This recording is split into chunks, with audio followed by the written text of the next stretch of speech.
I am David, 28 years old. Just a few months ago, on the night I celebrated my biggest career milestone and my ultimate promotion, my own mother looked me dead in the eye in front of my boss, my mentors, and my closest colleagues, and calmly stated that she wished I was never born. While I was footing the bill for a lavish five-star dinner, desperately trying to finally win their love after a lifetime of grueling financial and emotional sacrifice, they laughed in my face. They completely humiliated me in front of 12 people I respected deeply, treating my existence like a regrettable mistake, a burden they were forced to endure. But there is one thing they did not know.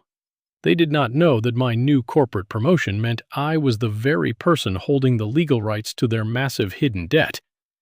They had absolutely no idea that the quiet, obedient son they had been bleeding dry for years was about to become their worst nightmare. And now, they are the ones crying outside my office, begging for mercy while facing total ruin. Before I tell you exactly how I turned the tables, exposed their lies, and took everything from them, hit that like button if you believe in absolute justice, and let me know where you are watching from in the comments below. Your support means the world to me. Now, let's go back to the exact moment my entire world shattered and reformed into something entirely new. The restaurant was Delmonico, the kind of establishment in downtown Seattle where the lighting is always a soft, forgiving gold. The crystal stemware costs more than my first car, and the waiters move like silent ghosts. I had booked their exclusive private dining room 3 months in advance. I paid the exorbitant deposit with the first bonus from my new salary. The crisp white linens, the heavy silver cutlery, the quiet hum of polite conversation drifting from the main floor, the meticulously arranged centerpieces of white orchids. Everything was supposed to be perfect. I wanted it to be perfect. I had invited my top colleagues, my mentors from my days at Stanford, and the people who actually saw my worth every single day in the trenches of corporate consulting. And in a final, desperate, and ultimately foolish attempt to build a bridge that had been burning since my childhood, I invited my parents. I sat near the head of the long mahogany table. My mother, Eleanor, sat diagonally across from me. She was wearing a tailored navy dress she had bought specifically for the occasion, paid for by a backup credit card I was quietly paying off every month. My father, Robert, sat next to her, nursing a glass of 20-year-old scotch that cost more than a week of my college grocery budget. The air in the room was thick, suffocating. I could feel the tension radiating from my parents from the moment they walked through the heavy oak doors empty-handed. Not a single card, not a single flower, not even a cheap drugstore congratulations balloon, just an aura of profound inconvenience. The conversation around the table had been a monumental struggle. My colleagues, bless their hearts, tried their absolute best to include my parents and make them feel welcome. My friend Marcus, a guy who usually could make a brick wall laugh, asked my father about his golf game and his recent retirement plans. Sarah, a brilliant woman I met during my MBA program, who was now a powerhouse analyst, tried to compliment my mother on her pearl necklace. But every single time the spotlight shifted to me, every time someone tried to praise the grueling 90-hour weeks I had put into my latest project, my parents expertly and ruthlessly redirected the conversation. They steered it right back to the only subject they ever cared about, my younger brother, Arthur. I was forcing a smile, feeling the familiar knot tighten in my stomach, the one I had carried since I was a little boy. I was just hoping we could get through dessert without a major incident when the final blow landed. Someone, I think it was one of the senior partners, had just asked me about the upcoming real estate restructuring deal I was managing. I took a breath to answer, to explain the complexities of the lawsuit we had just avoided for a major client.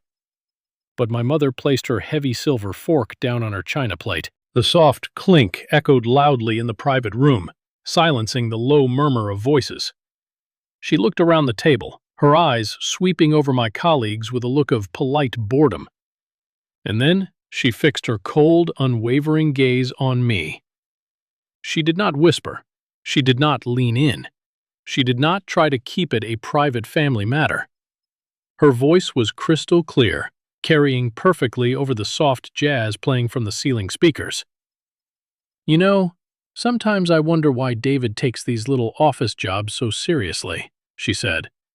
Her voice was coated in that sweet, venomous tone she had perfected over the years. The tone that sounded like honey, but cut like glass. Arthur never causes this kind of drama with his ambitions. He is building an empire. Honestly, looking at how exhausting you make everything, David. She paused, taking a delicate sip of her expensive white wine, letting the suspense build. I wish you were never born. Conversation snapped shut instantly. Glasses stopped mid-air. The jazz music suddenly felt entirely too loud, mocking the absolute devastation that had just been dropped into the center of the room. I felt the blood drain completely from my face. The edges of my vision blurred. I looked at Sarah. Her eyes were wide, her mouth slightly parted in pure, unadulterated shock. Marcus gripped his linen napkin so hard his knuckles turned bone white. His jaw clenched tight. My boss, Mr. Sterling, a man who commanded boardrooms with a single glance and rarely showed emotion, froze completely. The silence that followed was suffocating. It was the kind of silence that presses against your eardrums, heavy and loaded. Every pair of eyes at that table swung toward me. They were waiting to see what I would do. They knew me as the quiet professional, the guy who absorbed pressure, the guy who always found a diplomatic solution to the worst crisis, the man who never let his emotions dictate his actions. They expected me to shrink. They expected me to offer a nervous, self-deprecating laugh, to make a pathetic excuse for her, to swallow the poison just like I always did to keep the peace. I looked at my mother. Her expression was triumphant. She was waiting for me to break. She thrived on it. I looked at my father. He was casually swirling his scotch, watching the amber liquid catch the light. Not a single trace of defense or protection for his eldest son on his face. He actually looked mildly amused by the whole spectacle. In that frozen fraction of a second, something deep inside my chest died. The desperate, hopeful little boy who just wanted his parents to be proud of him, the boy who had broken his back for their approval, simply ceased to exist. I felt a strange, icy calm wash over my entire body.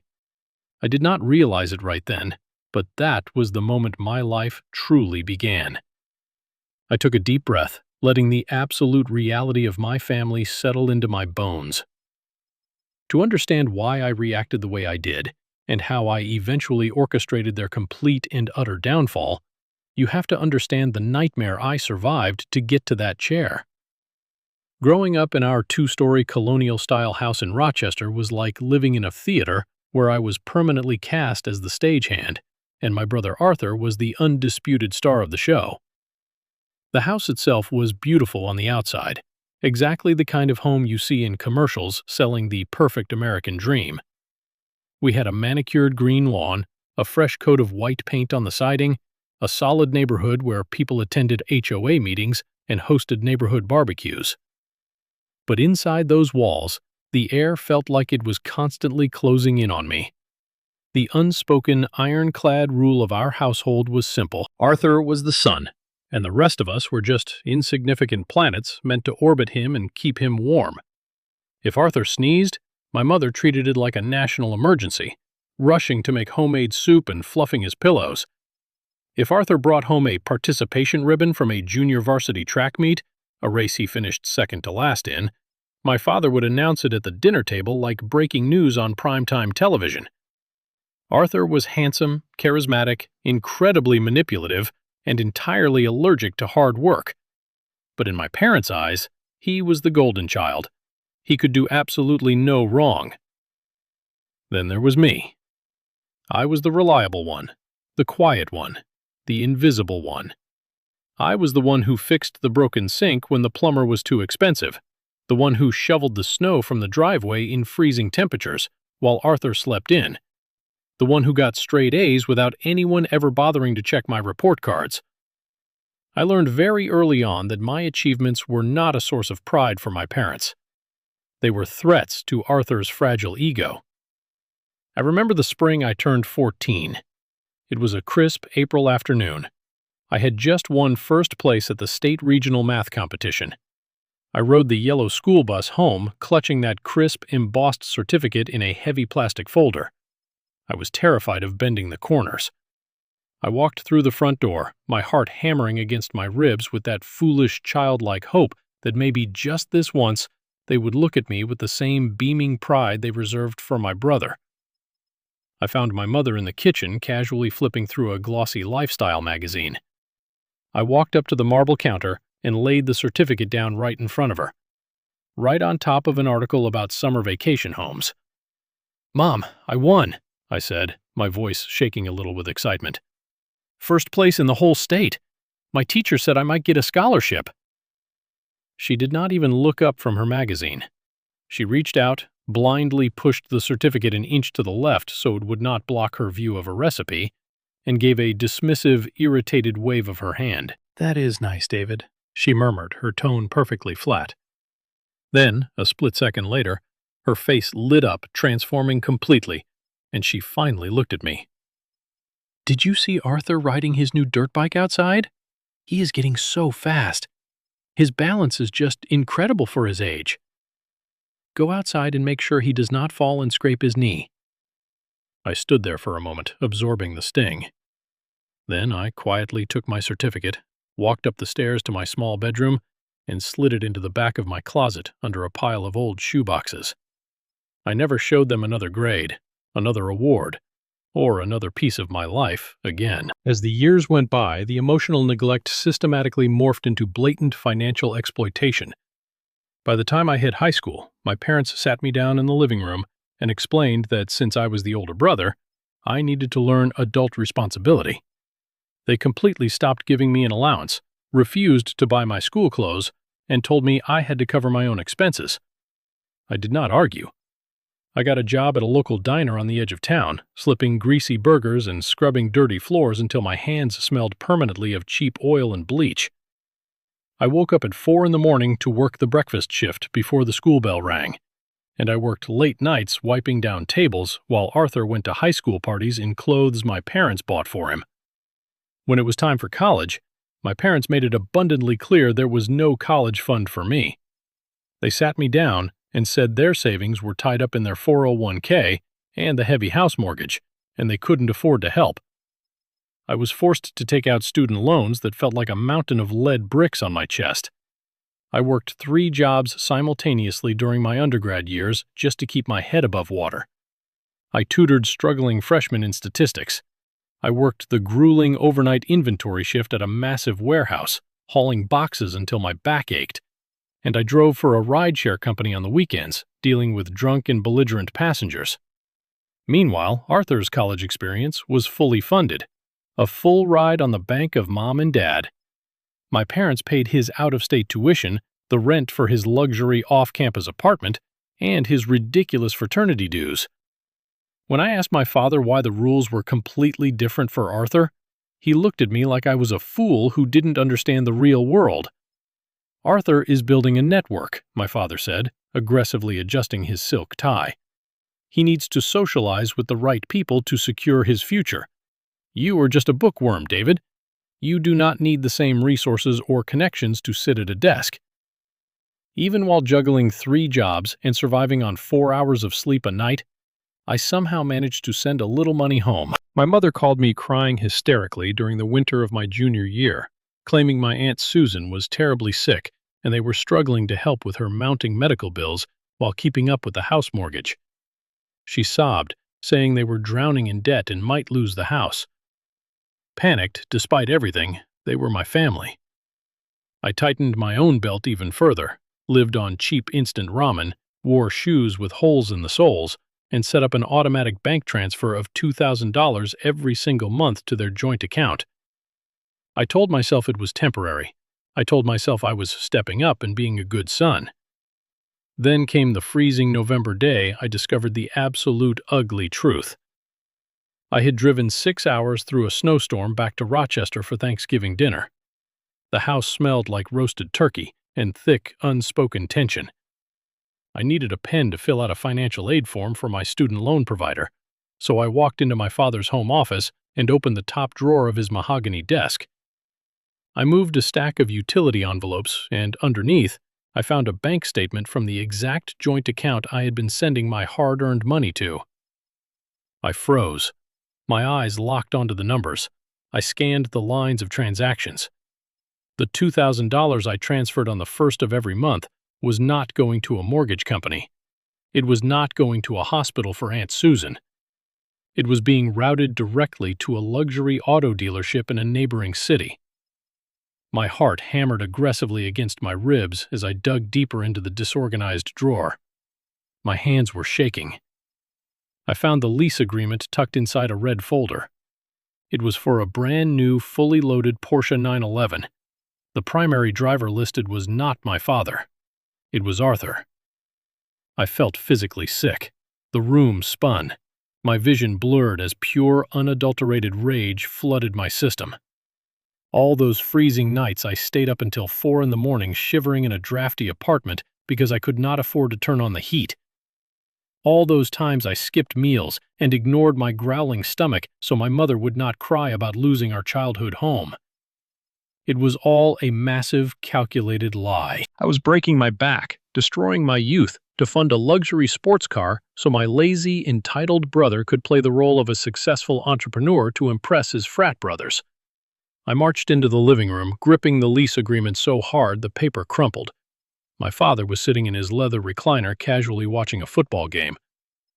"What the hell is this?" I demanded, my voice trembling with a rage I had never felt before. I threw the papers directly onto his lap. He barely flinched. He casually picked up the paper, glanced at the Porsche logo, and then looked at me with cold, hard, unfeeling eyes. "It is exactly what it looks like," he said calmly, not an ounce of guilt in his voice. "You lied to me," I shot back, my voice rising. "Mom cried on the phone about Aunt Susan. You said you were losing the house. I have been sending you $2,000 a month. Money I bleed for. And you bought Arthur a Porsche?" My father stood up, towering over me. He pointed a thick finger directly at my chest. "Do not raise your voice in my house. Arthur is trying to get a tech startup off the ground. He needs a certain image to attract high-level investors. You work in a cubicle, David. You would not understand the intense demands of high-level business.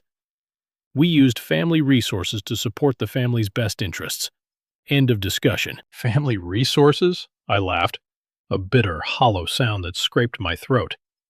"That is my blood and sweat. That is my money. You stole from me." "You owe us for raising you," my mother yelled, rushing into the room with a dish towel in her hands, her face twisted in anger. "Stop being so selfish, David. Your brother is going to be a millionaire soon, and then he will pay you back. You should be honored to help him build his future instead of being so jealous and petty." I looked at the two of them, standing shoulder to shoulder, vigorously defending the indefensible. They felt absolutely no shame. They felt entirely entitled to my life force. I realized then, with crystal clarity, that I was not a son to them. I was an ATM. I was a workhorse. I turned around and walked out of the house that Thanksgiving without eating a single bite of food. I drove 6 hours back to my freezing apartment in complete silence. But I did not stop the transfers. Not yet. I was close to finishing my degree, and I was secretly applying to the highly competitive MBA program at Stanford. I knew if I cut them off then, the relentless harassment, the screaming phone calls, and the aggressive guilt trips would destroy my focus and jeopardize my exams. I needed to get out cleanly. I swallowed the rage, shoved it deep down into a dark, locked box inside my mind, and let them think they had won. I let them think I was still their obedient fool. 2 relentless years later, I walked across the sunlit stage at Stanford, holding an MBA that represented more sleepless nights, skipped meals, and quiet suffering than anyone in the audience could ever measure. I had survived. I had beaten the odds stacked against me by my own blood. I landed a highly coveted job at a premier corporate consulting firm in Seattle. The starting salary was beyond anything I had ever imagined, and the signing bonus alone was enough to wipe out a massive chunk of my suffocating student loans. For the first time in my entire life, I felt like I was breathing clean air. Seattle was a world away from Rochester. The persistent rain, the towering glass skyscrapers, the constant energizing hum of ambition in the streets. It felt like a genuine fresh start. At the firm, my relentless work ethic forged in diners and warehouses finally paid off. People noticed. I did not have to shout to be heard or beg for basic respect. My immaculate spreadsheets, my razor-sharp market analysis, my late-night crisis management, it all spoke for itself.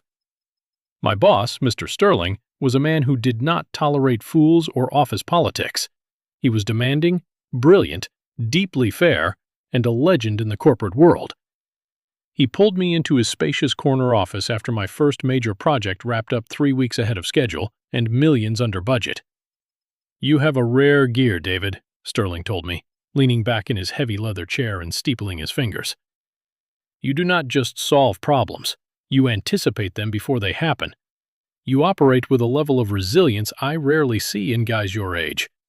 Keep this up, keep your head clear, and you are going to be running this floor in a few years."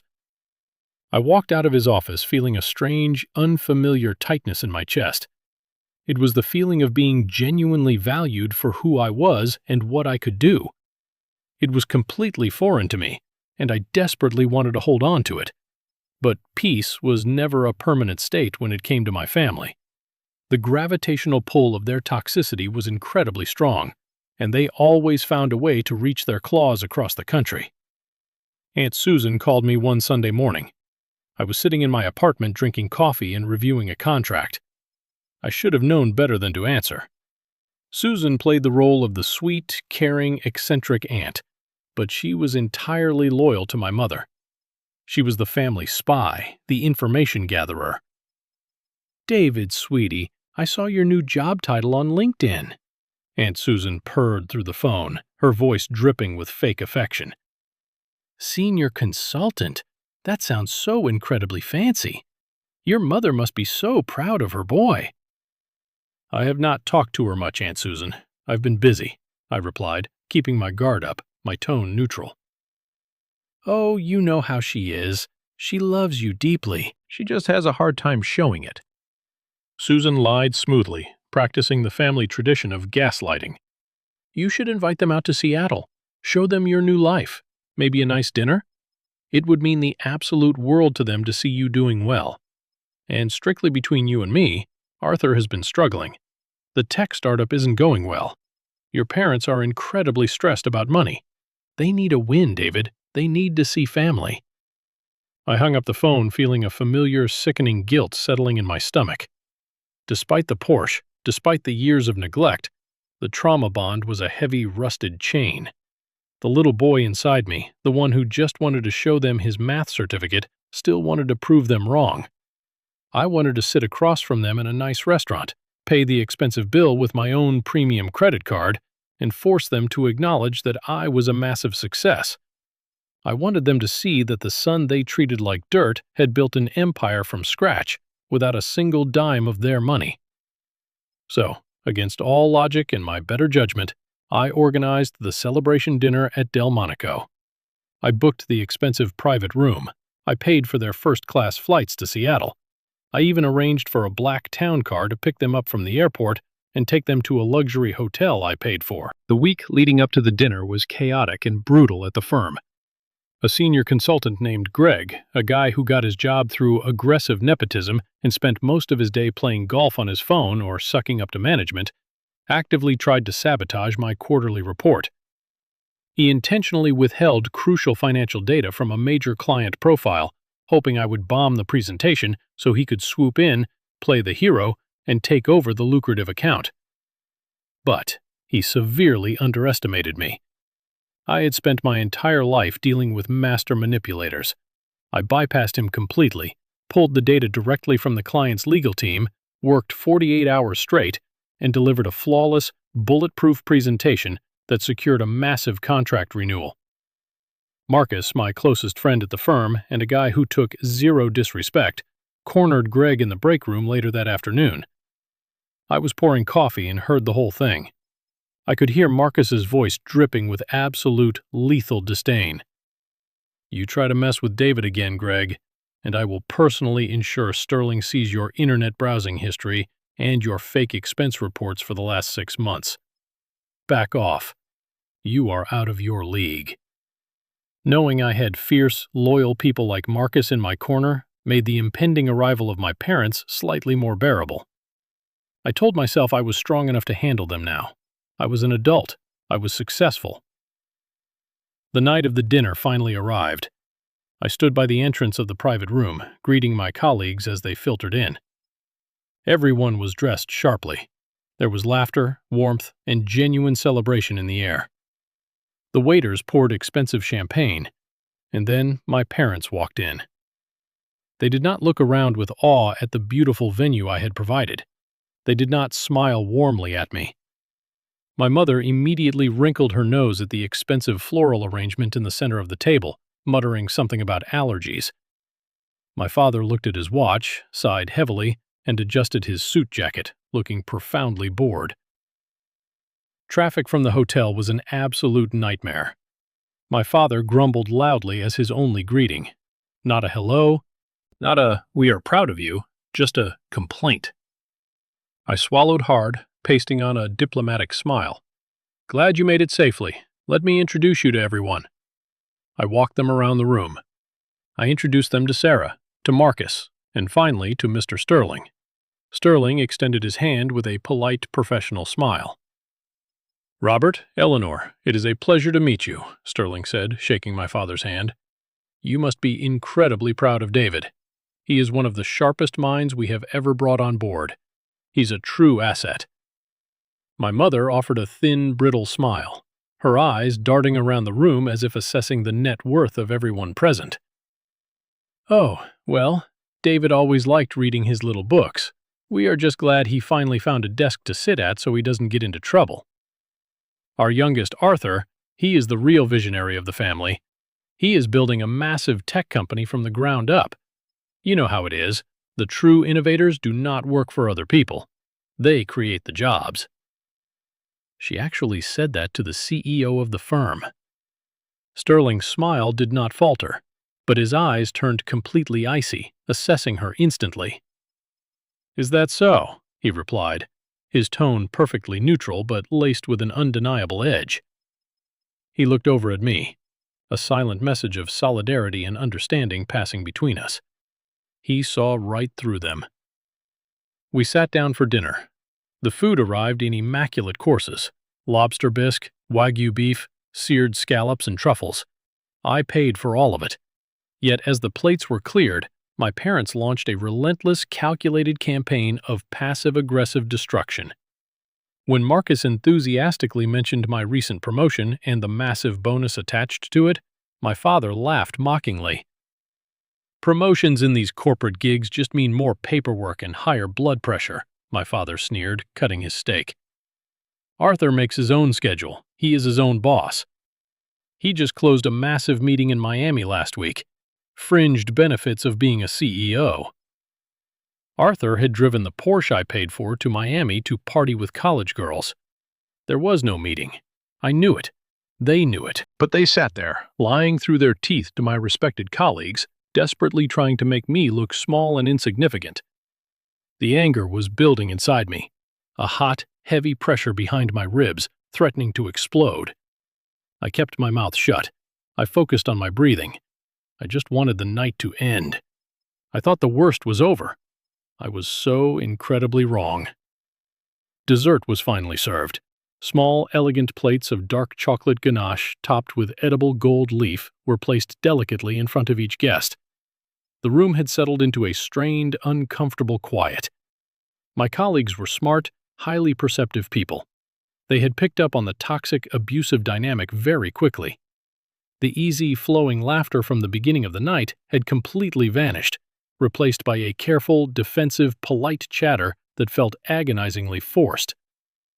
Mr. Sterling, sensing the desperate need to salvage the celebration and formally recognize my hard work, stood up.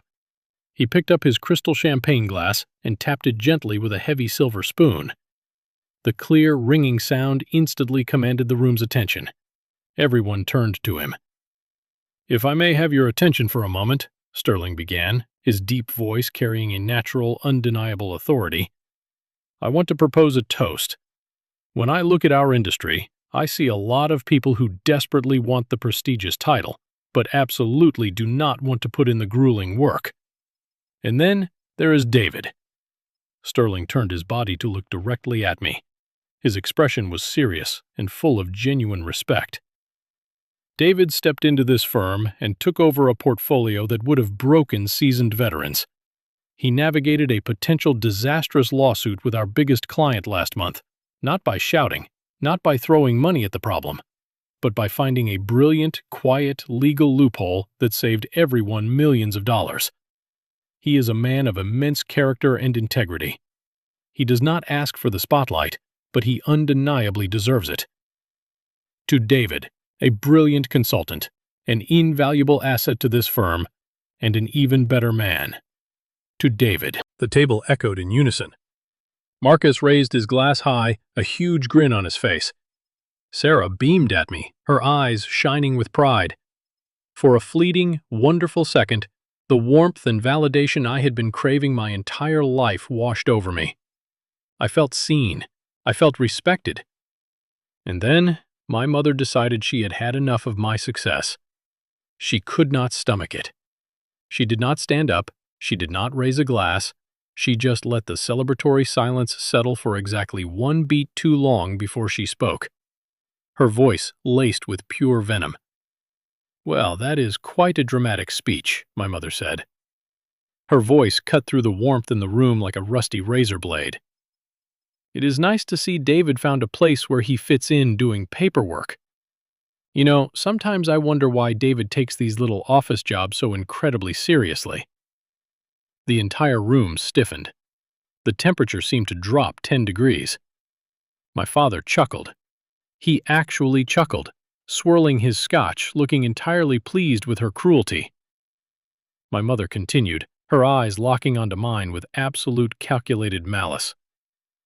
"Arthur never causes this kind of drama with his ambitions. He is out there making real waves, dealing with real money. Honestly, looking at how exhausting and pathetic you make everything, David."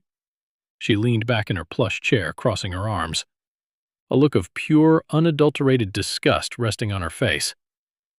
"I wish you were never born." The loop was closed. The words hung in the air, heavy, toxic, and suffocating.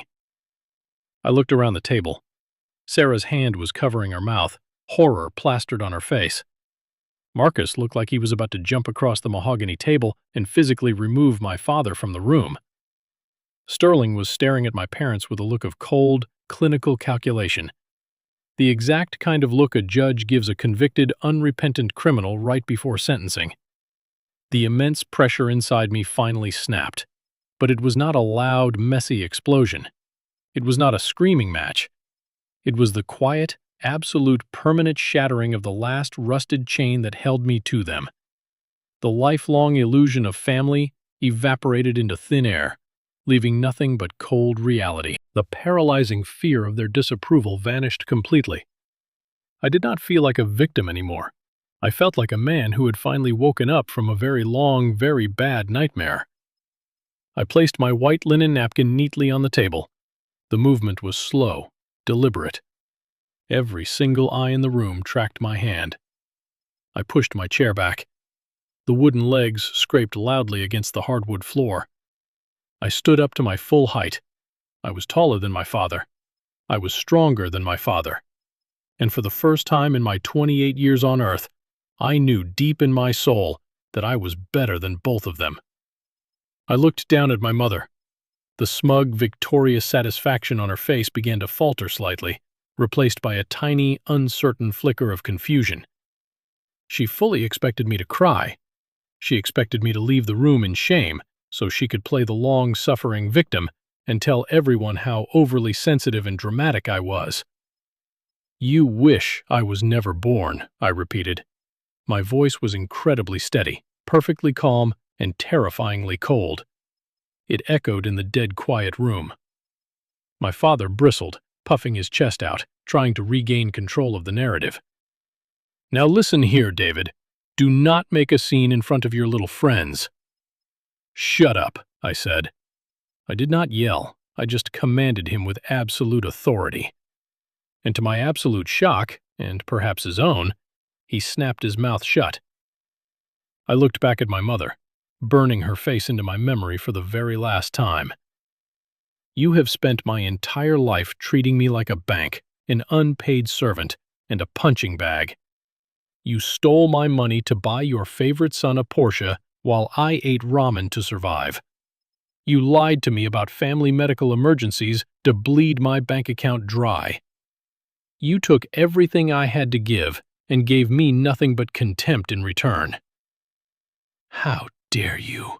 my mother hissed, her face turning a blotchy, ugly red. She glanced nervously at Sterling, suddenly realizing her carefully crafted mask had completely slipped in front of very important, very powerful people. "No," I cut her off, stepping closer to the table, my voice ringing with finality. "How dare you? But you know what? You finally gave me exactly what I needed tonight. You gave me clarity. Perfect clarity." I looked at both of them, memorizing the genuine panic that was finally starting to set in behind their eyes as they realized I was not backing down. "You wish I was never born," I said, my voice dropping an octave, carrying the absolute crushing weight of a final judgment. "Consider your wish granted. Consider me as if I never existed. Live your lives as though there was never a son named David." My mother's mouth opened, but no sound came out. She looked terrified. "I am completely done with you," I said. I turned to Mr. Sterling. "I sincerely apologize for the disruption, sir. Please enjoy the rest of the evening. The bill is fully taken care of." I did not wait for an answer. I turned on my heel and walked out of the private room. I walked straight through the main dining area, pushed through the heavy glass doors of Delmonico, and stepped out into the freezing, torrential Seattle rain. I did not look back once. I hailed a cab, climbed into the back seat, and pulled out my phone. As the city lights blurred outside the wet window, I opened my banking app.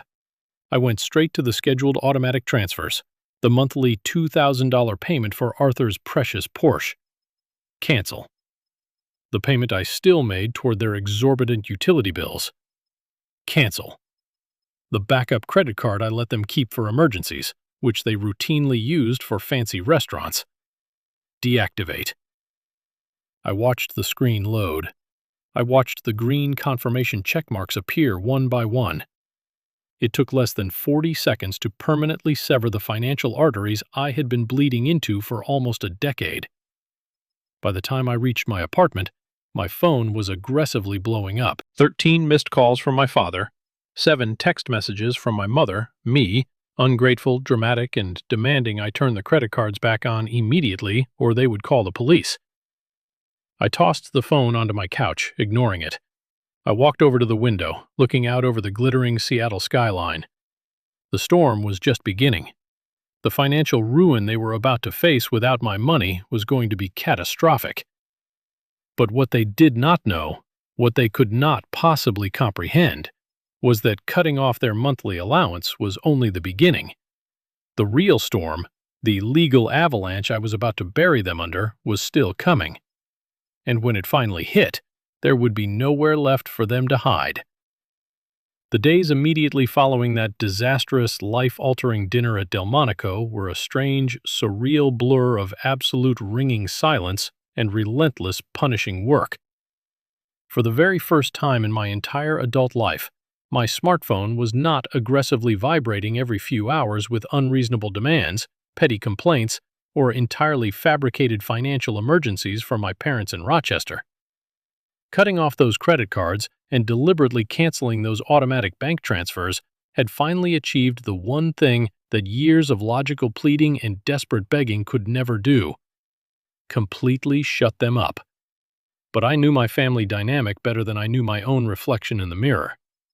I knew with absolute certainty that this heavy silence was not a sign of acceptance or reflection on their part. It was a highly calculated tactical retreat.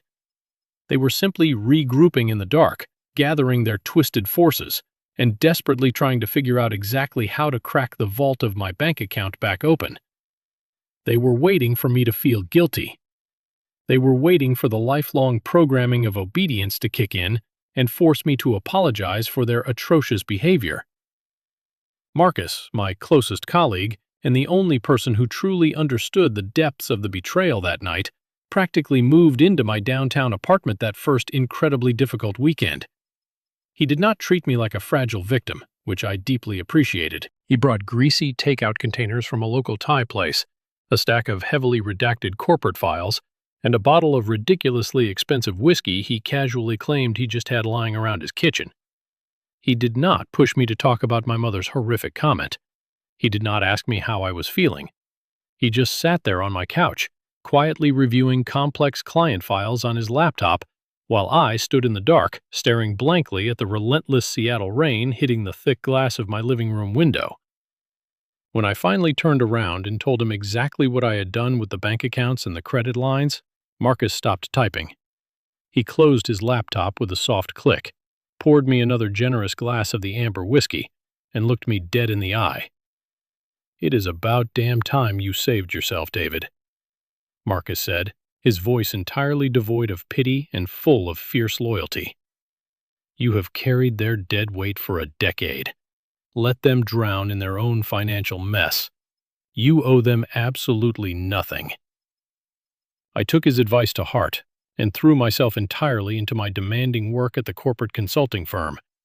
The massive commercial real estate restructuring deal I was currently managing required my absolute undivided focus. We were dealing with a major corporate client who was facing a catastrophic multi-million-dollar lawsuit over a series of defaulted commercial properties. Mr. Sterling, our brilliant and intimidating CEO, had personally trusted me to navigate this incredibly dangerous legal minefield. I practically lived at the office, sleeping on a small leather couch in the break room more often than I slept in my own bed. The grueling 90-hour work weeks were an absolute blessing in disguise. The relentless pressure of the lawsuit kept my mind razor-sharp and firmly anchored in the present, keeping my thoughts far away from the toxic, suffocating gravity of my parents and the brother who was currently driving around in a Porsche funded by my misery. But the hard-won peace was abruptly interrupted about 3 weeks later by a phone call from an unknown New York number. I answered it without thinking, assuming it was opposing counsel for the real estate deal. Instead, it was Jason. Jason was a guy I grew up with back in my hometown of Rochester. We played Little League baseball together, navigated the awkward halls of middle school together, and though we had naturally drifted apart during my intense college years, I had always considered him a relatively decent friend. I had even spent hours helping him completely rewrite his resume a few years back to him land a decent corporate job in software sales. "David, man, it has been absolutely forever," Jason said, his voice booming through the phone speaker with a loud, artificial cheerfulness that immediately put my nerves on edge.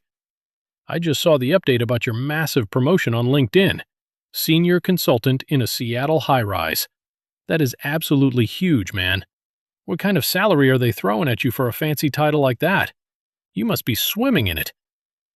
I frowned deeply, leaning back in my ergonomic office chair and rubbing my tired eyes.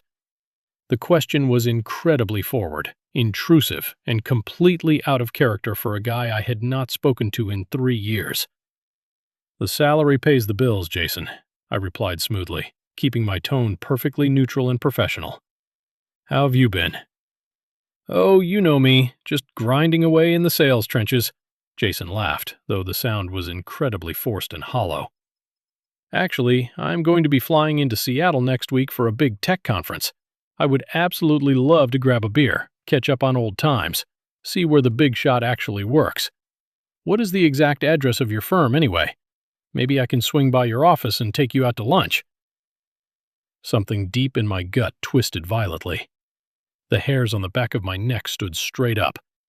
The timing of this sudden friendly outreach was entirely too perfect to be a coincidence. My family had just been completely cut off financially. Their primary source of stolen income was entirely gone. And suddenly, My old hometown friend was desperately, aggressively trying to find out my exact six-figure salary and the physical location of my office building. "I am completely booked solid next week, Jason," I said, my voice hardening. "I have a major client audit that requires my attention around the clock." "Oh, come on, man. You cannot even spare 20 minutes for a quick lunch with an old friend?" Jason pressed, his tone shifting from overly friendly to slightly manipulative. "Actually, your mom mentioned you were working way too hard these days. She said you guys had a little falling out at a dinner, but, family is family, right? You should really pick up the phone and call her, David. She is incredibly worried about your mental health. She thinks the stress of the city is getting to you." There it was, the sharp, poisonous hook hidden in the bait. I closed my eyes, feeling a cold, heavy wave of absolute disgust wash over my entire body. Jason was not calling to catch up on old times. He was acting as a willing proxy for my mother.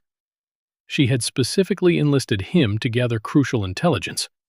She desperately wanted my exact office address so she could show up unannounced and cause a catastrophic scene in front of my superiors. She wanted to know the exact numbers of my new salary so she could sit at her kitchen table and calculate exactly how much money she felt entitled to aggressively demand from me. She was using my childhood friend to stalk me. "Jason," I said, my voice dropping to a low, flat, utterly terrifying register, "do not ever call this number again. And tell Eleanor she needs to find a new spy." I hung up the phone before he could stammer out a pathetic response and immediately blocked his number. I then opened my laptop, pulled up my Aunt Susan's social media profiles, and did some quick digging. Sure enough, there were several recent cryptic comments from Jason on her posts about helping families stay connected. It was a coordinated, deeply pathetic effort. The betrayal from a childhood friend stung briefly, but it ultimately only solidified my ironclad resolve. I was completely surrounded by manipulators, liars, and emotional vampires, and I desperately needed to permanently fortify my defenses. 6 incredibly productive months passed in a flash. The heavy silence from Rochester stretched on, but my professional career in Seattle completely skyrocketed. Our consulting firm successfully finalized the massive real estate restructuring deal, saving the corporate client from total bankruptcy and generating a truly massive, unprecedented influx of revenue for our senior partners. Mr. Sterling called me into his spacious, glass-walled office on a rainy Tuesday afternoon. He did not offer me a seat. He simply pushed a thick, black leather folder across his polished mahogany desk. "Open it, David. Look inside," Sterling commanded, his eyes gleaming with a rare, genuine respect. I opened the heavy folder. Inside was a brand-new, incredibly lucrative contract. He was officially promoting me to the highly coveted position of junior partner. The base compensation package was absolutely staggering, but it was the significant equity share in the firm that truly shocked me. My financial future was completely, permanently secure. "You earned every single page of this contract, David," Sterling said, walking around his desk and leaning against the edge. "You have a brilliant legal mind, but with the prestigious new title comes a terrifying new level of responsibility. We just finalized the aggressive acquisition of a massive portfolio of distressed, toxic debt from a failing regional bank on the East Coast. It is an absolute nightmare of a file. We are talking high-risk consumer loans, defaulted luxury auto leases, abandoned credit lines, and unpaid mortgages. I want you to personally head the department that audits this disaster of a portfolio. I need you to clean it up, ruthlessly liquidate the dead weight, file the necessary lawsuits, and turn a massive profit for this firm." I accepted the monumental challenge immediately, shaking his hand firmly. For the next 4 weeks, I worked incredibly closely with Mr. Vance, the terrifyingly efficient head of our firm's aggressive debt recovery and legal enforcement department. We combed through thousands of pages of financial ruin, hunting for recoverable assets and preparing aggressive legal action. And then, late one Thursday evening, while sitting alone in my office, cross-referencing defaulted auto leases in the newly acquired East Coast portfolio, A specific, painfully familiar name flashed on my high-resolution computer monitor. Arthur's name. My heart completely stopped beating in my chest. The air left my lungs. I leaned closer to the glowing screen, my eyes rapidly scanning the heavily redacted lines of the digital legal file. It was not a clerical mistake. It was not a coincidence. It was the exact, legally binding lease agreement for the luxury Porsche 911, the very same Porsche I had been unknowingly and unwillingly funding with my blood and sweat for years. When I abruptly cut off the automatic transfers on the night of the graduation dinner, Arthur, completely devoid of any actual income or work ethic, had entirely failed to make the exorbitant monthly payments.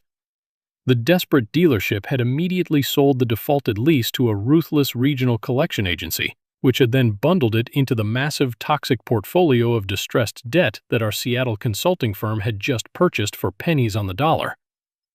My hands began to shake slightly as I pulled up the associated cross-referenced credit accounts attached to the file.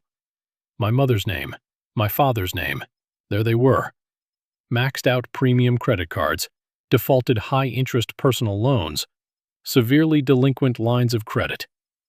Without my monthly $2,000 injection of stolen cash, their entire fabricated financial house of cards had completely, spectacularly collapsed in less than 6 months.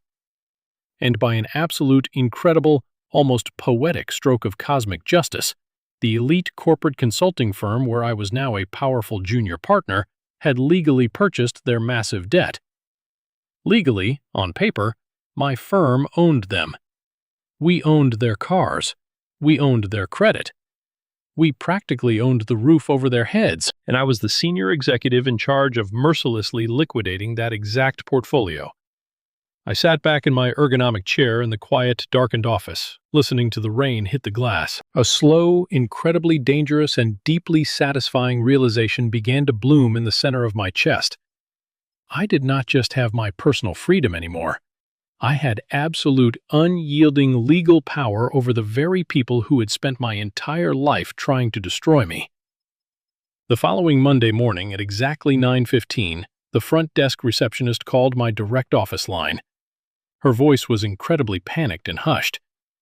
"David, I am so incredibly sorry to bother you with this. There are 3 very aggressive people in the main lobby demanding to see you right now. They do not have an appointment. The older woman is screaming at the security guard, making a massive scene, demanding her son's salary, and screaming about a stolen college fund. It is causing a huge disruption." I looked at the phone receiver in my hand. A cold, predatory, utterly ruthless smile slowly spread across my face. The trap had not been set by me. They had walked blindly into the steel jaws all on their own. "Do not call the police just yet," I told the terrified receptionist, my voice perfectly calm. "Send them back to conference room B. Do not offer them coffee. I will be right there." I slowly stood up from my heavy oak desk, buttoning the front of my tailored charcoal suit jacket. I walked out of my office and headed down the long, glass-paneled hallway of the executive floor. I pushed the heavy glass door open and stepped inside. My mother, my father, and Arthur were standing in the dead center of the massive room. They looked absolutely atrocious. The polished, arrogant, aggressively superior veneer they had so carefully maintained at the Delmonico restaurant just months prior was completely, utterly gone. "It is about damn time you showed your face," my mother snapped the absolute second I walked into the room. "You have exactly 2 minutes to explain precisely why you are aggressively trespassing in my firm's private corporate offices before I have armed security physically escort you out to the street," I said. My father immediately stepped forward, trying desperately to puff his chest out. "Do not you dare take that disrespectful tone with me, David. You are still my son whether you like it or not," my father barked, though his hands were slightly trembling. "We are here because you made a terrible, impulsive mistake. When you threw your little childish temper tantrum at the restaurant and selfishly cut off the bank accounts, you severely damaged your brother's credit score. The dealership is aggressively threatening to send repo men for Arthur's car. The bank is threatening a massive, ruinous lawsuit over the credit cards you forced us to use. My mother pleaded loudly, stepping forward, though her eyes were hard, calculating, and demanding. He desperately needs that luxury car for high-level investor meetings. You are making a huge six-figure salary now, David. We see the luxury of this office. We know you got a massive promotion. You need to pull out your checkbook and write a check right now to clear the substantial arrears and immediately reinstate the monthly transfers. You stole his college fund by refusing to help him. Family helps family, David. I stared at them, completely unblinking. Arthur, I said, completely ignoring my parents' frantic rambling. Are you really, truly building a tech startup, Arthur? Arthur swallowed incredibly hard. I have very solid ideas, David. I am aggressively networking in the right circles. You are 26 years old, I said softly. You have never held a single job for more than 3 consecutive weeks. You drive a Porsche entirely funded by your older brother's blood, sweat, and starvation. How dare you speak to your brother like that? My mother screamed at the top of her lungs. You will write the damn check right this second, David. You owe us for raising you under our roof. If you do not pay the bank right now, they are going to file a lawsuit and take absolutely everything we have. I did not flinch. I slowly, deliberately reached into the inside pocket of my suit jacket and pulled out my smartphone. I pressed one single button on the screen. Mr. Vance, I said calmly into the speaker, could you please bring the East Coast distressed debt portfolio files to conference room B immediately? Specifically, I need the 3 thick red folders. A moment later, the heavy glass door swung open. Mr. Vance walked into the room. He carried 3 incredibly thick, brightly colored red folders. I slowly picked up the first heavy red folder. Let me explain something to you, Robert, I said, intentionally using my father's first name, watching him physically flinch at the profound disrespect. You are completely 100% right. The regional bank is indeed threatening a massive lawsuit. The luxury dealership is absolutely preparing to violently repossess the Porsche. The premium credit cards are entirely hopelessly defaulted. But you are very, very confused about who exactly you owe all this money to. 2 weeks ago, this exact consulting firm, the elite firm where I am currently sitting as a highly compensated junior partner, purchased a massive multi-million-dollar portfolio of distressed, toxic debt from your specific regional bank in Rochester. I am the senior executive exclusively in charge of auditing, managing, and liquidating this specific portfolio. We legally own the lease to the Porsche. We legally own the maxed-out credit card debt. We legally own the secondary personal loans you fraudulently took out to fund Arthur's pathetic, fabricated lifestyle. David, please, my mother suddenly gasped. You cannot do this to us. We are your parents. We will lose the house. We will be on the street. Arthur will go to jail for the credit card fraud. Arthur committed credit card fraud? I raised a sharp eyebrow, looking over at Vance, feigning surprise. Please make sure to note that down carefully, Mr. Vance. That detail will be incredibly useful for the upcoming lawsuit and the criminal referral. I gave you absolutely everything I had, I said, leaning aggressively over the table. Your wish is permanently granted. I am not David the obedient son. I am David the corporate creditor. Mr. Vance, please initiate the immediate, forceful repossession of the luxury vehicle currently parked in our visitor lot, and officially file the massive lawsuit for the completely defaulted balances by end of business today. Offer them absolutely no settlements. Prepare to aggressively garnish their wages. Put a massive lien on their real estate if you have to. Take everything. Arthur let out a pathetic, high-pitched, incredibly embarrassing sob. My father stood completely frozen. My mother fell heavily into one of the expensive leather chairs, covering her face and wailing loudly. Get them out of my firm, I commanded Mr. Vance. I turned my back on them completely and walked purposefully toward the door, leaving them to their ruin. In the grueling weeks that immediately followed, the massive, highly efficient legal machinery of our corporate consulting firm relentlessly ground down what little was left of their pathetic pride. They were financially ruined, facing total bankruptcy, entirely by their own hand and their own unyielding greed. One quiet evening, about a full year after the explosive, life-altering confrontation in the corporate conference room, I stepped out onto the expansive private balcony of my incredible new penthouse apartment. The vibrant Seattle skyline pulsed softly and beautifully beneath a cool layer of evening mist. I was not wishing for my parents to call. I was not secretly hoping for a miraculous, tearful apology that would never, ever come. I was simply breathing, steady, completely unhurried, and finally absolutely free from their toxic chains.